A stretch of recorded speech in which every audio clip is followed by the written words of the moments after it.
has a panoramic glass side panel. Should you buy it? Let's find out. Okay then guys, we are back with another video. This time it is the CG530U 4F in white from DeepCool. Of course, this one has a panoramic curved glass, which is by there, of course.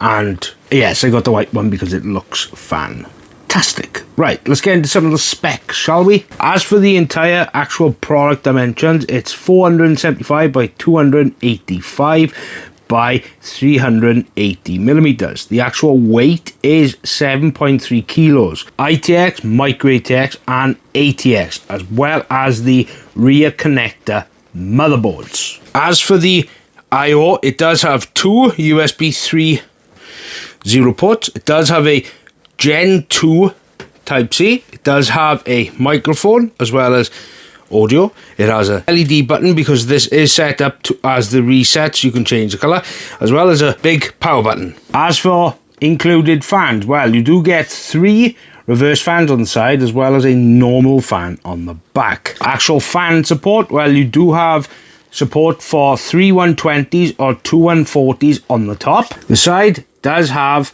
support for 3 120s or 2 140s. The rear does support only a 120 millimeter fan. As for the bottom, you can either have 3 120s or 2 hard drives or 2 SSDs right here. As for Radiator support, well, the top does support a 120, 140, 240, 280 or a 360 millimeter AIO or Radiator. As for the side, it does support a 120, 140, 240, 280 millimeter AIO or Radiator. And as for the bottom support for Radiator, supports a 120, 240 or 360 millimeter Radiator at the bottom. The max GPU length that you can actually fit in this case is 410 millimeters. And as for the CPU cooler, the max height you can actually have of that is 160 millimeters. As for expansion slots, this does have 7.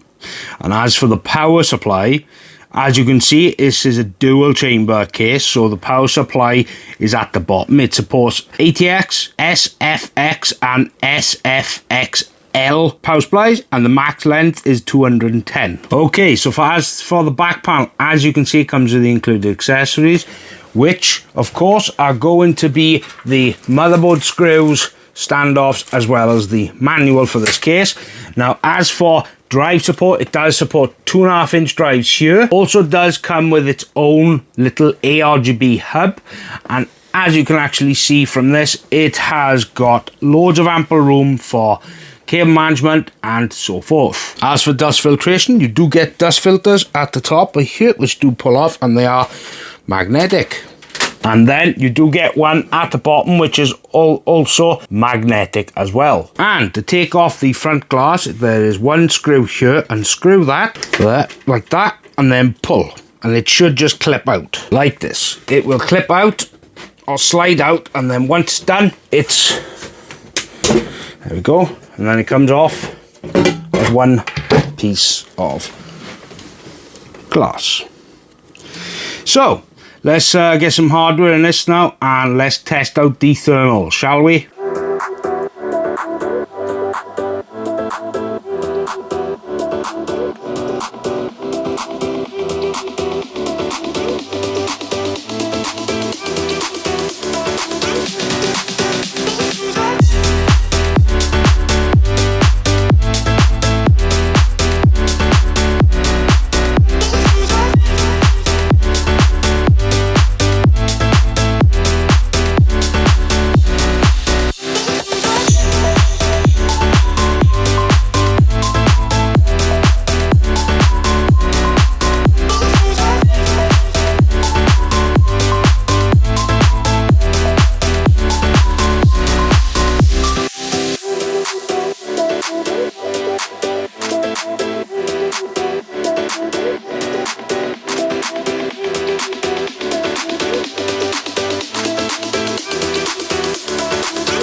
Okay, so when it comes to the actual test hardware, it is the Intel Core Ultra 265K.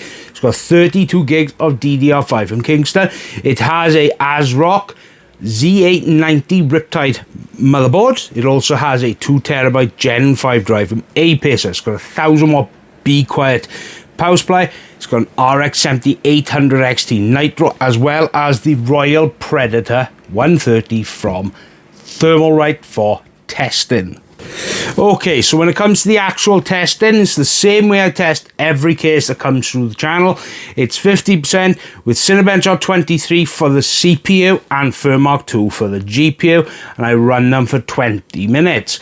So what we'll do is we'll start off with the 50% results. Now for Cinebench R23, the idles of the CPU were 32 with a max of 87, but the power draw was 210 watts. Now for the GPU and FurMark 2, the GPU temp idles were 26 with a max of 58.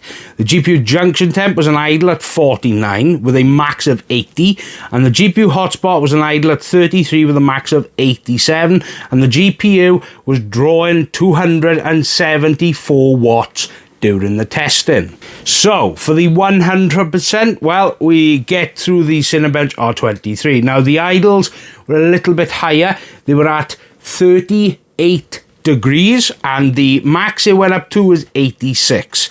The power draw was 210 watts again, and for the FurMark 2, the GPU temp idles with 31 with a max of 58 again. The GPU junction was an idle at 54 with a max of 80. The GPU hotspot was an idle at 37 with a max of 86, and the GPU hotspot, or the GPU power draw, was 274 watts. Okay then, so what's the actual conclusion? What's the price of the case? What are the main features? Well, the actual price of this case, it varies from place to place, but I found it at £69, and it comes in black and white. The main feature of this particular case is that panoramic glass. Because I have spoken to many brands at TechMax about this. I've spoken to the guys at Overhaven, I've spoken to DeepCool themselves, and especially Haven, the ones who have done the panoramic glass, they have said it's very expensive to actually do the glass, because it's not like two separate glass sheets. You've got to do it in one piece glass and bend it correctly. So this is very expensive to manufacture the panoramic glass, but to be fair, it looks absolutely gorgeous. This case fits the biggest GPUs, not the biggest CPU cooler, because I think dual chamber cases are more towards AIO. That was shown in the thermals. It's more toward in AIO. But this case has plenty of fan placement, plenty of radiator placement. It does support back connector motherboards. It supports all the way down to ITX. It does have ample room inside. Airflow. Comes with 4 ARGB fans that are the mirror effect as well. So what is the back panel like, and is there any good space? Well, let's find that out. Okay, so the back panel just comes off with screws. I do wish that these were captive, because when I first took the back panel off, I did lose one. I had to go searching for it. So that is one thing I think they should have, done, because the front panel for the glass, that is captive. So yeah, as you can see, ample mesh here, or the grills, ample airflow. Now, as for the overall back, now as you can probably see, I didn't actually need to really do any cable management, because there's a lot of space here. This by here obviously is a drive caddy, but it also does help with the support of the power supply, which is fantastic. You need that support because you don't want that to start bowing. Now, the case, the overall construction feels okay. The main aspect of course, when it comes to the front panel itself, the glass, that is like one of the structural parts of it. So when you take the glass off, it does tend to bow a little, the actual frame. So the glass is meant to be structural as well. But here, as you can see, there's ample cable room, there's loads of space, there's the included ARGB hub, which I did show you during the when you saw it all lit up. It does control it through the LED button here, which is fantastic. It's got loads of different types of modes, which is good, especially for the £69 pricing. And yeah, I mean, that's pretty much it for the back panel.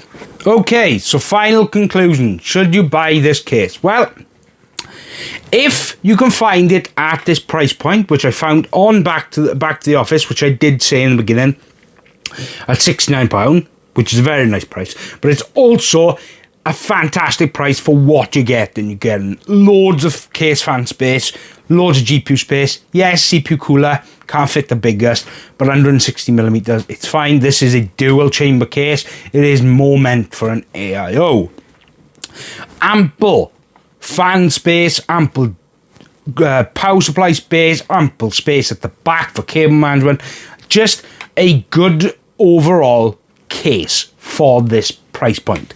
And the main, obviously, part of this is that panoramic glass, which is a bit of a pain to get off, but it comes with the thing. It's a budget case. It's £69. You can't not really moan about that curvature, which looks absolutely gorgeous. I really like this case. So yeah, look, if you want to buy one of these cases, I will definitely leave the link down below, because they do have the black and white. Yeah, look, big thank you to DeepCool. As always, thank you for the continued support, and as always, please make sure you subscribe. I've got absolutely tons of stuff coming, so make sure you subscribe. And as always, I hope you guys have a fantastic weekend and week ahead of you. This is Richard for WELSHYTECH. Goodbye.